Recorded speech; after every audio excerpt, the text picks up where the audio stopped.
नमस्कार दोस्तों। स्वागत है आपका मेरे YouTube चैनल विदाउट म्यूज़िक मंत्रा में। दोस्तों, आज जिस विषय के बारे में हम बात करने जा रहे हैं वो है गुरु पुष्य नक्षत्र के बारे में। जैसा कि आपको मालूम ही होगा कि गुरु पुष्य नक्षत्र जो है वो 30 मार्च 2023 को पड़ने वाला है और पुष्य नक्षत्र को बहुत ही श्रेष्ठ नक्षत्र माना जाता है। बात करें अगर पुष्य नक्षत्र की तो ये जिस दिन आता है, एक्चुअली ये दिन और नक्षत्र इन दोनों के संयोग को ही ये योग माना जाता है। ये बहुत कम बनता है पूरे वर्ष में, और पूरे वर्ष में ये 3 या 4 बार ही बन पाता है। तो आपको अधिकाधिक इस योग का फ़ायदा उठाना चाहिए, लाभ लेना चाहिए। और ये 3 से 4 बार ही बनता है मैक्सिमम। अगर कभी किसी वर्ष कृपा हो जाए भगवान की तो ये 5 बार बनता है, अदरवाइज़ ये 3 या 4 बार ही गुरु पुष्य जो है वो नक्षत्र जो है वो योग बनाता है। पुष्य नक्षत्र जो है गुरुवार के साथ अगर आता है तो वो गुरु पुष्य के नाम से जाना जाता है। वैसे तो ये हर दिन पड़ता है। बुधवार को भी पुष्य नक्षत्र आएगा, शुक्रवार को भी आएगा, शनिवार को भी आएगा, लेकिन जो आम तौर पर जो प्रचलित है और जिसका आप फ़ायदा उठा सकते हैं वो खाली 3 ही दिन है। 3 भी क्या, 2 ही दिन माने जाते हैं, गुरु पुष्य और रवि पुष्य। जो प्रचलित हैं वो गुरु पुष्य भी है, शनि पुष्य भी है और रवि पुष्य भी है।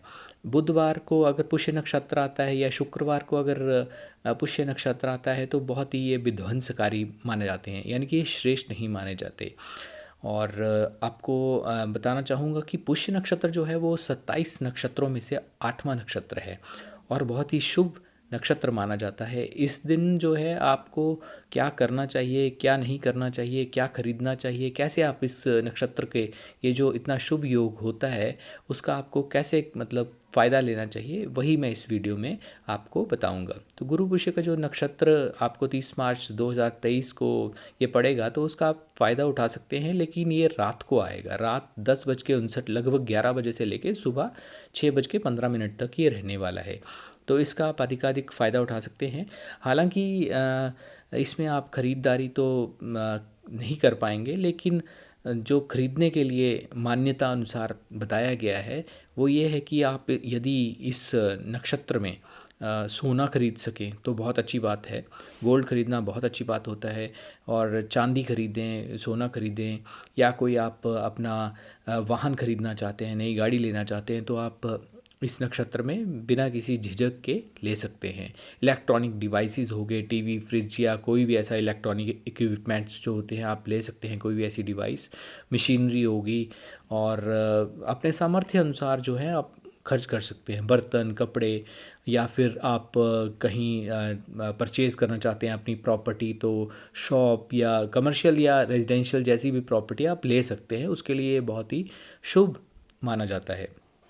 एक्चुअली इसमें ऐसा माना जाता है कि यदि कोई भी कार्य इस नक्षत्र में शुरू किया जाए तो वो अपना पूरा जो उसका लाभ है वो देकर ही जाता है जातक को। और मान्यता ये भी है कि इस नक्षत्र में यदि आपने किसी वस्तु का क्रय किया है यानी खरीदा है उसे, तो वो आपको अक्षय फल देके जाएंगी और अक्षय रहेंगी। अभी आप ये समझ सकते हैं कि चाहे मकान हो, दुकान हो, जो लॉन्ग टर्म तक सस्टेनेबल जो रहने वाली आइटम्स हैं वो तो आपके साथ रहेंगी ही। और जो आप जैसे मशीनरी खरीदते हैं या डिवाइसेस खरीदते हैं तो उनका जो है वो आपको फुल यूटिलाइज़ कर सकते हैं। किसी टाइम के बाद तो वो ऑब्वियसली वो ख़राब हो ही जाएंगी, लेकिन आप उनका पूर्ण प्रयोग कर सकते हैं। तो इसका आप फ़ायदा ज़रूर उठाइएगा। 30 मार्च 2023 को सुबह 6:15 तक ये रहेगा। और एक रिक्वेस्ट एज़ यूजुअल कि आप चैनल को सब्सक्राइब करें इस तरह के वीडियो देखने के लिए, और फैमिली और फ्रेंड्स के साथ इस वीडियो को शेयर भी करें ताकि वो भी गुरु पुष्य जो नक्षत्र है उसका पूर्णतः लाभ उठा सके। तो इसके अलावा यदि कुछ जातक होते हैं कि बच्चों के संबंधित उन्होंने एडमिशन लेनी हो कहीं बच्चों ने, या कोई नया स्किल सीखना चाहते हैं, तो इनफैक्ट आप नया चैनल भी अगर शुरू करना चाहते हैं तो ये सर्वोत्तम टाइम है, इसका आप फ़ायदा उठा सकते हैं। नया बिज़नेस कोई करना चाहते हैं तो उसके लिए बहुत अच्छा समय है। इसके अलावा इन्वेस्टमेंट अगर करना चाहते हैं, चाहे बैंक में करें या शेयर्स में करना चाहते हैं, कहीं भी आप इन्वेस्टमेंट किसी भी तरीके की प्रॉपर्टी में कहीं भी करना चाहते हैं तो उसके लिए बहुत ही अच्छा और उत्तम समय है। उपनयन संस्कार जो होते हैं उसके लिए भी बहुत शुभ समय माना जाता है। ये गुरु पुष्य नक्षत्र जो है वो देवताओं द्वारा ही पूज्य है। और इसमें खाली एक चीज़ नहीं होती, इसमें विवाह इत्यादि कार्य नहीं होते, क्योंकि पुष्य नक्षत्र को ब्रह्मा जी का श्राप है। वो माइथोलॉजिकल स्टोरी है, आप उसके बारे में जानते ही होंगे कि क्या उसके पीछे कारण रहा था। तो आप इस नक्षत्र में जो है अर्ली मॉर्निंग तक ये रहेगा, उसका आप फ़ायदा ले सकते हैं। तो इसमें आप अधिकाधिक जो है वो किसी भी मंत्र का वैसे तो जाप कर सकते हैं, लेकिन यदि आपको पुष्य नक्षत्र से संबंधित ही आपका जन्म भी हुआ है और नहीं भी हुआ है, तब भी आप माता लक्ष्मी की जो है वो पूजा उपासना करके पूर्णतः फ़ायदा उठा सकते हैं। इसमें जैसे कि ये बताया कि रात लगभग 11 बजे से लेकर सुबह 6:15 तक ये गुरु पुष्य का जो समय रहेगा, तो उसमें आप श्री सूक्त का पाठ कर सकते हैं, लक्ष्मी मंत्रों का जाप कर सकते हैं, लक्ष्मी स्तोत्र किसी भी तरह का, कनकधारा स्तोत्र का पाठ कर सकते हैं। और जब भी आप माता लक्ष्मी की उपासना करें तो भगवान विष्णु की उपासना करना ना भूलिए, और विष्णु सहस्त्र नाम का पाठ करना बहुत ही अच्छा रहता है। यदि आप संस्कृत में ना कर पाएँ तो आप हिंदी में भी पाठ का उच्चारण कर सकते हैं। राम नाम का जप करना इसमें बहुत ही उत्तम रहता है। वो कहा जाता है ना कि जो काम किसी भी अन्य मतलब मंत्र जाप से नहीं होता है, वो भगवान राम का जो है वो नाम लेने मात्र से ही हो जाता है। और इस बार तो इतना सर्वोत्तम ये योग बन रहा है कि गुरु पुष्य भी है, और अमृत सिद्धि योग भी है, नवरात्रि का उत्सव भी है, रामनवमी भी है। तो बहुत ही इसके अलावा कई तरह के जो गूढ़ जो मतलब हमें भी पता नहीं होते ज्योतिष के हिसाब से, पता नहीं कौन कौन से काफ़ी समय के पश्चात ये योग बन रहे हैं। तो इनका आपको पूर्णतः लाभ जो उठाना चाहिए, और आप अपने सामर्थ्य के अनुसार जो है जितनी भी माला करना चाहें वो कर सकते हैं। और दिवाली होगी, होली होगी, कृष्ण जन्माष्टमी होगी, शिवरात्रि होगी, ये जो सिद्ध रात्रियाँ होती हैं उसमें आपको फ़ायदा उठाना चाहिए। इसी तरह से ये जो नवरात्रि की रातें हैं, इनमें भी चाहे कोई भी एस्ट्रोलॉजर हो या कोई भी सिद्ध पुरुष हो, वो ये नहीं बता सकते कि इसमें जो है कौन सा समय, यानी कि पूरी नवरात्रि में कौन सा समय जो है आपके लिए बहुत ही अच्छा या उत्तम या सिद्धि के लिए रहने वाला है। लेकिन ये रात्रि में आपको निरंतर जाप करते रहना चाहिए। बाकी वो आपकी सामर्थ्य और आपके समय पे डिपेंड करता है कि आप कितनी माला इसकी करना चाहते हैं। जितनी भी आप माला करना चाहें वो कर सकते हैं, क्योंकि ये देवताओं के द्वारा पूज्य नक्षत्र है और इसका आपको अधिकाधिक फ़ायदा जो है वो उठाना चाहिए।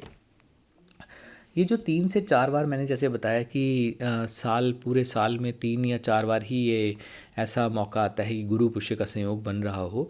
लेकिन ध्यान रखिएगा कि जब भी कभी गुरु पुष्य का संयोग जो है, योग जो है, वो दिवाली के पहले बनता है तो वो अति उत्तम होता है। तो उसमें आपको जो है माता लक्ष्मी से संबंधित या कोई भी सिद्धि या कोई भी आप परचेज़ करना चाहते हैं, कहीं प्रॉपर्टी में निवेश करना चाहते हैं, तो वो ज़रूर करना चाहिए। इसके अलावा यदि आपको पुखराज, वो तो आपकी चार्ट पे ही डिपेंड करता है, यदि आपको पुखराज जो है वो उत्तम है, आप उसको धारण कर सकते हैं, तो आपको ये इस समय में धारण करना अधिकाधिक फ़ायदा देता है। इसके अलावा जिनका जन्म ही पुष्य नक्षत्र में हुआ हो, उनको तो इसका फ़ायदा पूर्णतः लेना ही चाहिए। गाय की सेवा करना बहुत शुभ रहता है।